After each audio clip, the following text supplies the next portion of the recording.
Ayan, so part 2 ng mga dadalhin natin sa lying-in bag. Meron tayo kanina sa caddy bag. So, ito yung iba pa. So, may shower, mom and dad. Usually, pagka-uwi na ako naliligo. Nung kay Elora nun kasi, kinabukasan pa ako umuwi. Pati nung sa panganay ko. So, kinabukasan pa ako naligo. Pero si Habi, baka maligo. Ayan, meron akong dala. Siyempre, di mawawala hindi yun. Of course, kailangan din natin ng jumbo cotton balls. So, meron din akong dalang cotton rolls na regular, nakalahati lang.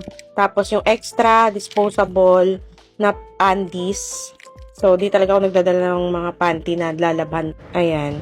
Yung iba na disposable undies, nandun na mismo sa day 1, day 2, or going home ko na mga outfit na nakazip. So, nagdala rin ako ng milk bags and wearable pump, tsaka isang Dr. Isla na bote. So, yan siya. May label din para kay Habi pag hinanap niya. Medyo babasagin yan, kaya handle with care.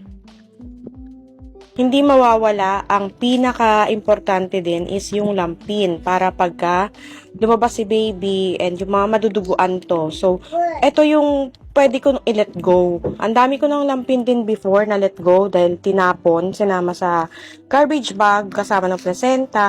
At ayoko na rin kasing iuuwi pa yun, puro dugo-dugo na. So, ito na yung mga pwede nang i-let go na natira pa sa mga lampin pa nila noon. Siyempre, meron din tayong pamalit ni Habi.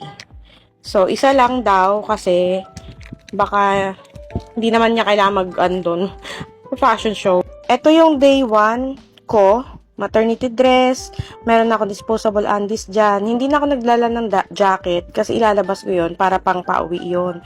At mukhang di rin naman ako lalamigin doon. May socks dyan, tapos of course may body towel, inilabas ko, hindi kasya kasi sa ziplock.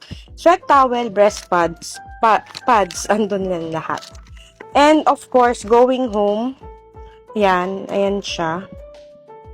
May nursing cover na nga to sa loob para pagka uuwi. Syempre kasama sa going home itong car seat. Diyan ilalagay si baby pag nasa car na kami.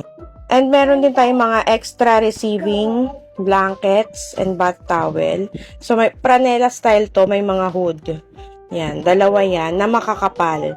Pwedeng pang uwi, pwede ding pang do.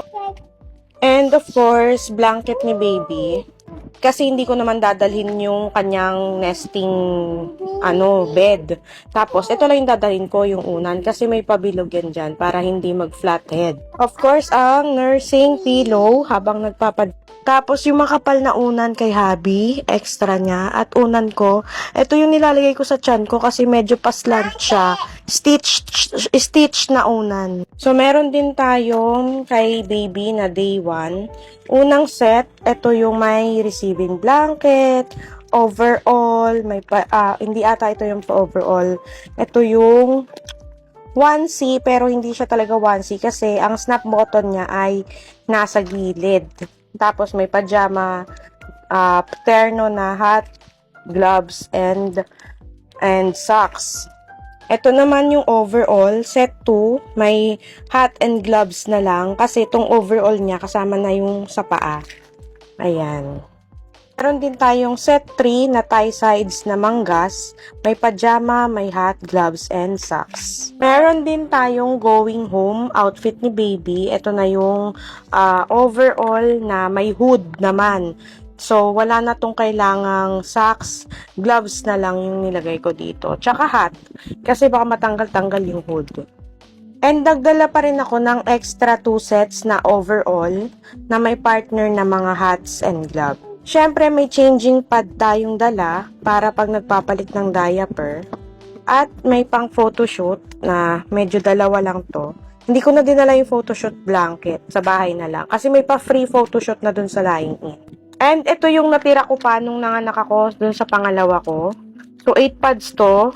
May natira pang dalawa. Usually, dalawa lang nagagamit ko sa lying-in eh. So, underpads para sa mga tagos-tagos. Ito naman yung cute na pang-warm compress ko para lumabas yung milk. Kasi sa umpisa, hindi pa siya lalabas. So, kailangan mo i-warm compress. Pero pagka ayaw talaga lumabas, sasabihin sa'yo nung mga midwife doon, padede mo na kay Habi.